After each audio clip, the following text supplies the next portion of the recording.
Monaco came into week 5 on top of Ligue 1, and a win against Lorient ensured that they stayed there at the end of the weekend as well. This game decided by an early penalty at the Stade Louis II.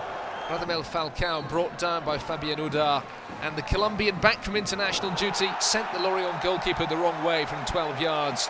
His 4th goal since arriving in French football, his 2nd from the penalty spot, and that was enough for Monaco, although they could have added to their leads before half-time. Fabinho, the young Brazilian right-back, crashing an effort off the crossbar. Lorient offered little in response except for this Yann Jouffre effort in the second half that went well wide. 1-0. Paris Saint-Germain were in action on Friday evening away to Bordeaux. The new PSG coach Laurent Blanc coming up against the club where he made his name in a dugout. Bordeaux won the title with Blanc at the helm in 2009, but they were well beaten by the reigning Ligue 1 champions here. Blaise MATUIDI with his first of the season to open the scoring in the first half, with Zlatan Ibrahimovic providing the assist. And it was all too easy for the club from the capital in the second half. Marco Verratti's pass cutting the Bordeaux defence right open, and Lucas Moura with his first goal in Ligue 1. 2-0 to PSG. Marseille had seen their perfect start to the campaign ended in defeat at home to Monaco in their last outing before the international break. They nearly fell to a second consecutive defeat, and they fell behind at Toulouse. Wissam Ben Yedder, Toulouse's top scorer last season, opening the scoring in the second half. But the Brazilian defender Lucas Mendes headed home Mathieu Valbuena's free kick to give Marseille a late equaliser and a point from a 1-1 draw.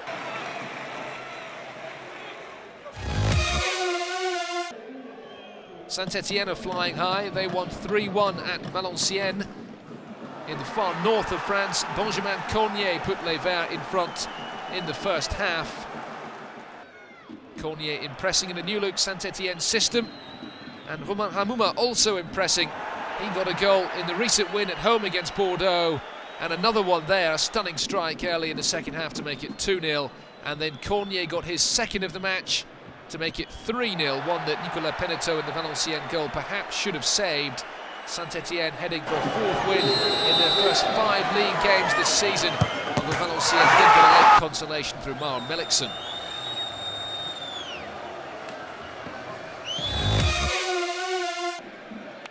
Frustrating night for Lyon at home to Rennes at a colourful Stade de Gerland.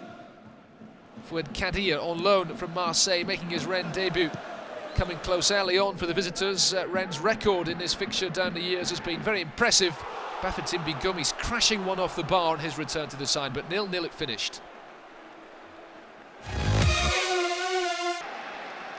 Claude Puel returning to Lille with his new club Nice. They won this fixture 2-0 last season, and they won 2-0 again this time. Darius Svitanic, Nice's top scorer last season, with the opening goal in the first half. And it was 2-0 before the half-time whistle had even been blown. Christian Brul set up the first goal. He set up the second for Svitanic as well. The Argentine in form, Nice in form. A fine win for them against René Girard's Lille side. Not too much to shout about for the Montpellier fans as their team entertained Reims at the Stade de la Mosson. Benjamin Stambouli shot beaten away by Kossi Agassa in the first half, in which Montpellier were on top. Gaëtan Courtet, though, close to scoring the winner for Reims in the second period. 0-0.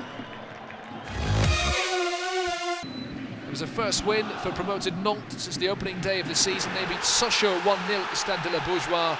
Filip Djordjevic heading in the only goal of the game in the second half. Sochaux still without a win to their name. Guingamp entertained Bastia in Brittany, and the Corsicans had the lead in this one thanks to a stunning strike from long range by the ever-impressive Wabi Kazri. It looked like that would be the only goal of the match at the Stade de Rouderou, but Mustapha Yatabare tucked home a late penalty to bring Guingamp level, sending Michael Landreau the wrong way from 12 yards. Another penalty right at the end.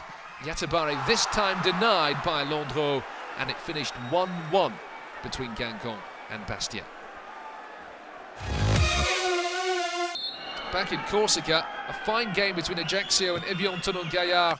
Evian took the lead half an hour in thanks to a brilliant free kick from the impressive fullback Brice DJADJEDJE. Guillermo Ochoa unable to get near it, and then a fine team move had Evian 2-0 up before the break. Daniel Vass with the flick into the path of Kevin Berigo, Berigo, a former car mechanic, he drove home Evian's third goal, his second of the game, his fifth of the season, steering the ball past Ochoa at his near post, and that was 3-0. Ajaccio did get a couple of goals back late on. Paul Lan scrambling one in here after the officials missed a handball by Adrian Mutu in the build-up, and then Ajaccio were given some hope when recent signing Junior Tallo fired past Bertrand Laquet, but it finished 3-2 to Evian. So just 19 goals in the end in week 5, a couple of goalless draws in there as well, and Nantes and Monaco the only teams to win at home, but important away victories for PSG, Saint-Etienne, Nice and Evian as well. Well, Monaco stay top of the table. They're a point clear of Saint-Etienne and 2 ahead of Paris Saint-Germain. These two clubs up above Marseille, who slipped to 4th place now. Rennes in 5th position on 8 points, along with Reims and Nice. At the bottom of the table, though, it doesn't look too good for Sochaux. They're at the foot, still without a win to their name, a point beneath Toulouse, Valenciennes and Ajaccio, who are also still without a win. Well, Toulouse go to Saint-Etienne in the opening game of Week 6 on Friday night. Marseille are at Bastia on Saturday, and 4 games on the Sunday, with Bordeaux at Lorient, Lyon at home to Nantes. Nice play their first match in their new Allianz Riviera home against Valenciennes, and a massive one to finish at the Parc des Princes. PSG against Monaco.